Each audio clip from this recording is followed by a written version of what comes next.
This video is powered by the pros at Pascal Air Plumbing and Electric. Arkansas owned, Arkansas operated. GoPascal.com.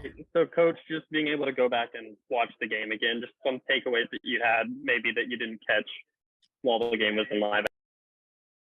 We weren't able to watch it because the video footage was corrupt.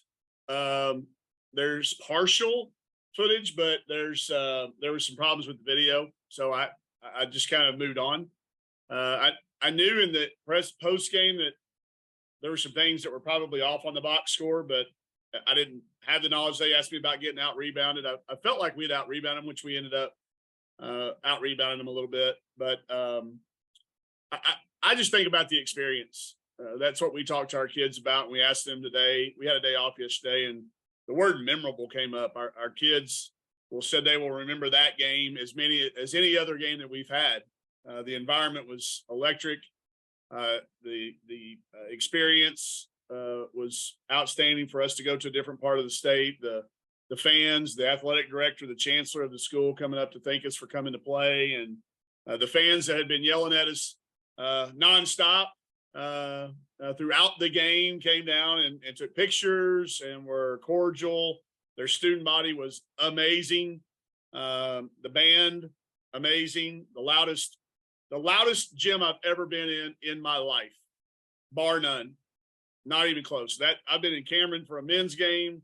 I've been in the Dean Dome. I've been in Rupp. I've been in Poly. I've been in Assembly Hall. You name it. I've never been in a gym as loud as H.O. Clemens was on Monday night. And then the other thing I have for you is just with UCA coming up, I know they got done playing a tough Kansas State team that Jay's familiar with. So I was wondering maybe what you've gleaned from them so far from that game. You were cutting out a little bit, so let me make sure that I understood the question. You were asking about them coming off playing Kansas State? Yeah. And what we learned from that? Oh, yeah. Yeah. Well, it was just good to have some film. Early in the year, you're guessing so much on the stats. You don't know who might start, and you don't have any usable film to make a scout at it. So it's good that they played Kansas State. We're very familiar with Kansas State, obviously. My wife was on that staff a few years ago, and then Chrissy Carr played there, and just the familiarity with them. So gives us a chance to see their roster. There's so many changes in everybody's rosters this year, but specifically theirs. So it gave us a chance to see those kids and how Coach Rushing's going to try to utilize them. I don't feel like we probably have a true scouting report on them, but I think enough to go on that our kids will be comfortable to go out and trust what we work on a daily basis, and have some idea of some schemes, some things we can work on. But it is nice. The more film you have, the more confident I think coaches are going in, knowing that they've prepared their teams. I think we always worry a little bit, but specifically more early in the year without film to prepare for. Jordan? Hey, Coach, in the last game, Michaela Daniels finished with 4 points on just 5 shot attempts. Is it going to be a priority to get her going early and be more aggressive overall? No, not really. I mean, the way our offense runs, just there's shots. Some days shots find you, and other days they don't. And I think UAPB was probably most familiar with Mac, and I haven't been here the most. I just think they keyed on her. I think Mac made all the right decisions. There was nothing about the way she played or the offense that made us think that it wasn't just a result of how they decided to defend us. So, but yeah, I might run the first play for her. Yeah. Back home, first game as her, as a fourth-year player, there's a good chance first actions might come her way because she is really important to us getting going, not only scoring, but just setting the tone for our offense. Right, and you guys are going to have a pretty significant size advantage over UCA. Is that something you guys are going to look to take advantage of, particularly with strong post players like Aaron? Yes, we very rarely have had a significant size advantage over any team in the last 6 years. So, yeah, we're going to try to make sure we build inside out. We don't settle for a bunch of hard shots early at the perimeter when maybe we can be dominant around the basket. Their kids are just undersized a little bit, but they play incredibly hard. I watched them against the size of Kansas State. So we've been undersized our whole life. So I know that doesn't mean they're not going to be physical with us, but I do want us to have a really good balance on Friday of, basket attacks, threes and free throws. So I'm anxious to see it. I've not coached very many games in my life with a size advantage, but we will try to exploit it the best we can. I got one more for you. Yeah, the team has had some pretty impactful players and leaders over the past couple seasons. How important is it for the younger players to step up and take on some of those roles? Very. If we want to do what we want to do late in the season, everybody's got to stretch a little bit. I want people to be comfortable in what they've done in the past, but getting out of that comfort zone is huge. And I've watched all the other teams in our league. I think tonight will be the first time I get a chance to see Mississippi State in Florida. But no, Mississippi State, I think, is the only one I hadn't seen. Knowing what our league has ahead of us, we need all 12 of our rostered kids to have impact. And hopefully this is an opportunity for us to each one of those kids to do something a little different than what we've asked of them in the past. Alyssa? Hey, Mike. Hi. Couple questions for you. My first one being, this is your third straight in-state team that you're going to play. You're going to play Little Rock in a few weeks. You've got Arkansas State on the schedule as well. And so, what do you get out of these? Do you feel like this is just a way to prove that Razorback brand, or to try to just, get through them? I mean, this is a lot of NC State opponents you guys are taking on this year. It's a little bit of all the above. I'm from here, born and raised here. Growing up, I always wondered why they didn't play. I mean, I just wondered that. Why didn't Arkansas State and Arkansas play? Why didn't UCA? Why don't they play? I found out later it was kind of an unwritten thing in the athletic department when Coach Broyles was around. But once the board of trustees came out and said, "Hey, it's okay, play these games," I just thought we should. I'd heard talk. Hey, if we played those guys, if they would play us, this is what would happen. And that's part of it, but a really small part of it, Alyssa. I want us to establish that. But I also think it's good for every program for us to go play there rather than make all the games be here. I don't want to say, yeah, we'll play, but it's got to be in Bud Walton or it's got to be in a neutral site. That's why we went to Pine Bluff. We're going to try to go to UCA in the future. We've already been to Arkansas State and Arkansas Little Rock, or not Arkansas Little Rock, just Little Rock. I think it's important for our state that all programs, and I said it the other night in the post game, I really do hope there's a time when all 5 of us are in the NCAA tournament. We'd be in different leagues now. They're all in different leagues. I think that's true now that Little Rock and Arkansas State have split up conferences. They were in the same league for a while, but I would love to see that. We've got so many good high school coaches and so many youth programs that need to supply a variety of university opportunities. And I think if we don't play those games, I think it helps look at that attendance. I mean, they had 3,500 on the box score, but it was closer to 4,000. I promise you, there weren't many seats open in that gym. And some of them were Razorback fans, but the majority of them were at least at the very best split allegiant. They cheer for us, I think, when we don't play, but there weren't very many fans cheering for us during that game. So I think it's our duty, and I think it is good for our kids to see all the different parts of our state and the fans of the different parts of our state to get to see them. So my next question, because I know you love this game and it's been a couple of years since you've played the elementary day game. And so it is going to be loud, talking about loudness. It is going to be a different kind of loud on Friday, but I always love to get your take on this game. Bring those earphones you have. It's a steady hum of a buzz. We will pipe in some noise tomorrow. It's just this steady buzz. I warned our newcomers that our young fans will cheer when UCA makes a basket for just as much as they do for us. And the loudest cheer of the night will be when Baby Shark comes on. Baby Shark is undefeated, has never been defeated And now that I've got kids that are going to be, elementary age here in a few years, like you do have as well, I just think it's such a cool day. I know their teachers have got to have their hands full on their way here and on the way back. They will be hopped up on soda and candy for sure. But it's just, it is fun for our kids. They look forward to it. They are so excited the game is back and able for them to be here. And another thing that, I think women's basketball is about that engagement, and it gives us a chance to engage with that next generation of kids. And I see all these stories other places like, this player was their ball girl when they were 5 or 6. Well, I'm not old enough yet, but I'd love for the day when one of these kids come up and say, hey, I was at that youth game when y'all did X, Y, or Z. So really cool atmosphere, but come with your earplugs ready and be ready to be entertained as much in the stands as we are on the court.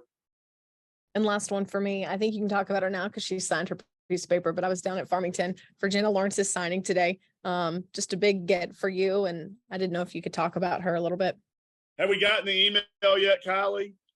No, not yet. Psych, just kidding. We still have not got, we are anticipating and exciting. We did get Marin Archers, who was our first player to commit. So she's the only one of the ones that we will be expecting that's in, but everybody's got the signing dates. Everybody's kind of got their own little plan.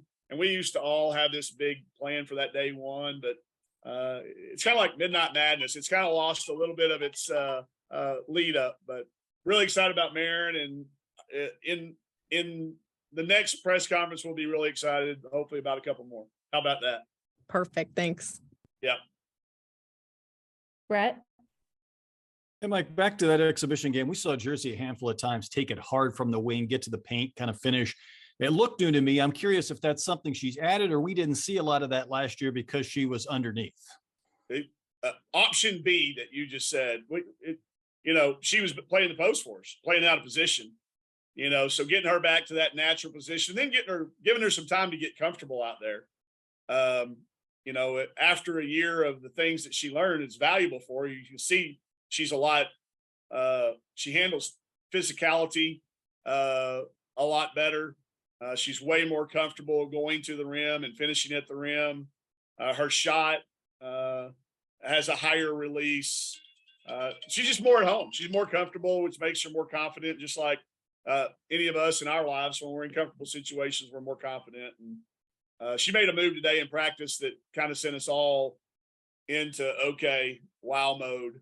And we're starting to see those more and more and more. I think that will happen throughout the year. She had a couple of near tip ins at UAPB the other night. That will happen more and more as she gets mismatch issues. We're still going to post her some when she has mismatches, but she's really bought in. She loves coming in and giving us a spark.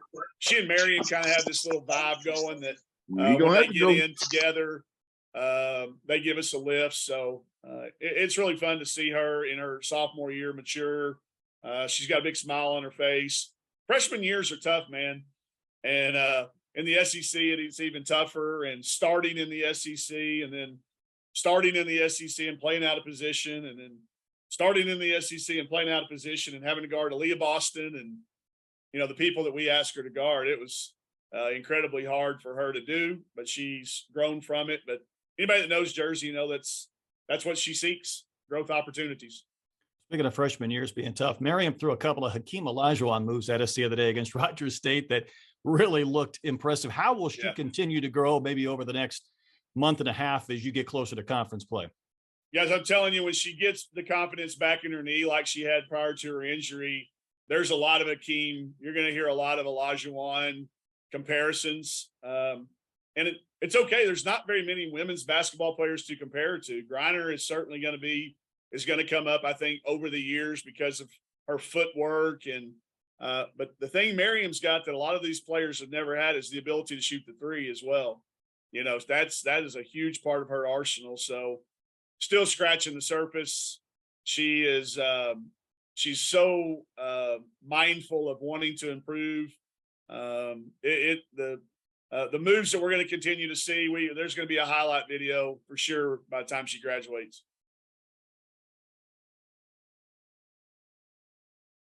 That's all, Brett? Perfect. Porter?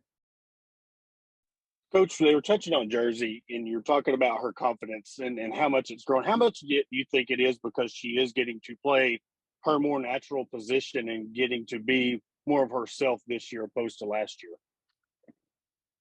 All, if not all, a very high, 95%. I think that's human nature. I think we all perform better when we're confident. I think we all perform better when we're comfortable. But she talks about it all the time, that growth that helped her, it's helped her in that position. So I think it's got everything to do with it. I also just think the challenges of the expectations of coming out of high school they're impossible for anybody to live up to. Not just her. I look around the country at all the things these kids have to, read on social media and hear about, and then try to go out and live up to those. I think she took the summer. She really got in a good mind space, and it's really starting to show how she plays on the court every day in practice. And we'll see it more and more in games. I still think it's going to take some time. It'll be like her freshman year at this position, but I just don't think it'll take near as long for her to look as comfortable on the perimeter as it did around the basket. And I was late jumping in, so if I ask a question's already been asked, I apologize. That's all right. Miriam touched on being able to go play at HBCU, and what do you think their emotions and being able to go play at a place like Pine Bluff? What was their reaction during and after the game? We had done a study during the preseason on the Morrill Act, which was the land grant act that our university and UAPB were founded under. So it was really cool. We had Dr. Broughton come out and speak to the team, a former Board of Trustees member who lives in Pine Bluff, and explain to our kids, life in the SEC is pretty it's pretty good. And in the SWAC, they might not have the uniform combinations we have. To see the facilities, to see the things, I think it was really good for our kids to have a grasp and understanding that that game for them, it helped their program. And as hard as they competed against us, as badly as we wanted to win, at the end of it, we helped them and they helped us. And I think that just goes with what this team has kind of talked about being in the off season, and an opportunity to know that we've impacted a team that in our state in a different league. So different part of the state. There's kids from Arkansas that said they'd never been to Pine Bluff, and I just, there's so many cool things. I talked about it on maybe our press conference before leading into it about my memories of Pine Bluff. And I've got tons of them. And I want to make sure that our kids get a chance to see all the parts of this state, not just the ones that we sleep in every night. And lastly, just moving on to the game against UCA, you're going to have elementary day, but you're going to have kids not only having a field trip, but more and more you're seeing over the years, more of these girls are wearing the basketball jerseys. They're bringing the signs, and they're wanting to be more and more like your players. So what does that say about your team and your program, where it's at now compared to when you started this? Just that they do have eyes on them. I mean, the number of eyes on them, the impact they are making on these kids. They've got their, you see kids with Michaela Daniels jerseys on and Riley Lingerman jerseys on, not one they got out of the hog heaven that was a men's jersey that doesn't have a name on it. It's their jersey. It's just so good that our young kids can see the opportunity that other kids are doing it ahead of them. And if they follow in their footsteps, that opportunity is there for them. It's not been there for a long time. And our kids take that very seriously. They will be very engaged and engaging during that game and after the game. And I'm just glad our university supports that opportunity. It takes y'all, if you want to see something, come sit in this chair I'm sitting in the hour before that game and watch these 54 buses, or 54 elementary school full of buses come load and unload. It is, you think the drive-through line over at Chick-fil-A is a machine. Come watch this go to work. I mean, it is an unbelievable sight to watch them get those kids and those teachers I'm a teacher. I was a high school teacher, and my daughter's an elementary teacher. I've just got so much respect for the jobs that those people do. I'm cool. I'm just glad that we can give them hopefully a little bit of a time Friday when they can just let their kids cheer as loud as they want, not have to tell them to be quiet. Tell them to get loud for a change. That's all I got. Thank you. All right.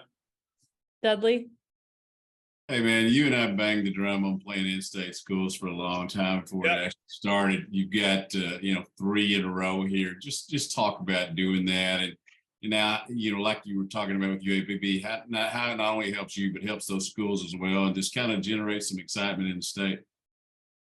I'm just glad to be a part of it. I really am. I mean, I hope 40 or 50 years from now, when my two are I'm gone and they're growing up, people are talking about how these games got started. Maybe that name will come up, that Coach Neighbors was one of the people that, of the 5, I called Don, I called Matt, I called Coach Rushy, and of course Coach Foley. It's going to be written somewhere out, and I mean, people will remember it, but it's just fun to be a part of that. And I think in women's basketball, it may not be true for all sports. I can't speak for another sport, but we've got a great camaraderie. I took a picture with Don after the game, and I played golf with Coach Foley, and I've hung out with Coach Rushing. I don't know. I tried to recruit Desiree a little bit when I was at Tulsa. When she's now, it'd be kind of weird playing against her, but I just, because of the 5 of us, I think we all want the same thing. I don't think we are. I mean, we want to beat each other the night we play, but I think we're all pulling for each other the nights that we don't. And I get to talk to those fans. Thank you for coming. I was never thanked more than I was walking out of that gym the other night. Fans, parents of the opponents, even the students that were yelling at me to sit down the entire game came up after the game and took pictures and stuff. So I think our state does great things when we all come together. And that's one little sign. There's not many ways I can impact that in my role and in my little corner of the world, but hopefully this was one way of it. That all of this will be, I think, the second year we played all 4, and we're trying to make sure we do that, for the next foreseeable future as well. I also got in here a little late. Obviously, you've had some great years recruiting, continue today, I guess, with a little bit, and continuing on down the stretch. Just talk about where your program's at and the excitement that is generating not only inside the state but in your recruiting footprint, I guess. Yeah. We've only got one officially in. Marin Archer's the only one we have officially in, but when it's all said and done, this is going to be a class that's recognized nationally, in the rankings that they do. I have zero interest in those rankings, but it's really important for Pauline and Lacey and my assistant coaches who, a lot of times recruiting is something that future employers will look at, and Coach Schaefer, who a lot of times, gets kind of pigeonholed into being a skill developer and my right hand. He had a big part of this recruiting class as well. So it goes a long way for those guys. For us, it's important pieces to go around what we already have. I think this time next week, when you look at what our roster could be in the next 2 or 3 years, we'll be as talented as anybody in our league. And that, if you're as talented as anybody in our league, that means you're as talented as anybody in the country. They're coming from, all states now. We have to be more thorough, but that is a sign that you have attracted. You've got something that's attracting kids. There's no doubt the overall success of our school, all the teams, has factored into that. You're going to be eating into the cafeteria with future Olympians, future NFL, NBA, people you see on the golf tours, the tennis tours, like I said, the Olympics.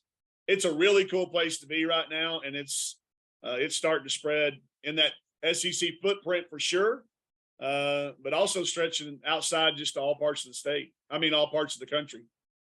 Appreciate it. You got it. and then Ethan, do you have another one? Yeah, hopefully my audio comes through better this time. But it just seemed like the other night in that late first quarter and then second quarter where y'all went on that run that Riley was causing a lot of just extra possessions for y'all. How big is it in a close game like that, having a player who can get y'all, those energy plays that can maybe lead to a run? Yeah, we count on 3 of those a half from her. And 3 a half, most people are hopeful of getting 3 in a week. But she's raised that bar so high. She does so many things that don't show up on any stat sheet, much less, one that's going to miss some of those things. But we do not take her for granted. Her teammates do not take that for granted. I said this to somebody the other day. Like if you had to apply for jobs on our team, you said, hey, this job's open. Who wants to apply for it? There's not very many people that would apply for Riley's job. 1, because they know they're not going to beat her out for it. And 2, because it just takes something a little extra to do what she does. The effort plays, the bruises she's going to get, the places she's got to go in there and sacrifice her body. It's not underappreciated by our coaches and her team and our fans too. I mean, everybody knows that's Riley. That's a Riley play. So we have told other players that's just what we're going to call them. We're going to, rather than hustle plays, we call them Rileys. Hey, you go get us a couple of Rileys. It doesn't mean she's the only one that had. Go get 2 Rileys tonight. And you start getting things named after you. That's pretty rare. But it's really appreciated by not only our coaches, teammates, but also our fans. Football is back, and BetOnline remains your #1 source for all your football betting needs this season. You'll find the latest odds, matchup info, player news, and game trends. And as your continued source for all sports wagering info, BetOnline features live betting, free contests, live scores, and giveaways all season long. Always the fastest and easiest way to bet on all your favorite sports and events like MLB, MMA, tennis, boxing, and even golf. Head to betonline.ag to join and receive your 100% welcome bonus with your first deposit. Make sure to use the promo code BELIEVE to receive your rewards. That's BLEAV. Bet online, where the game starts.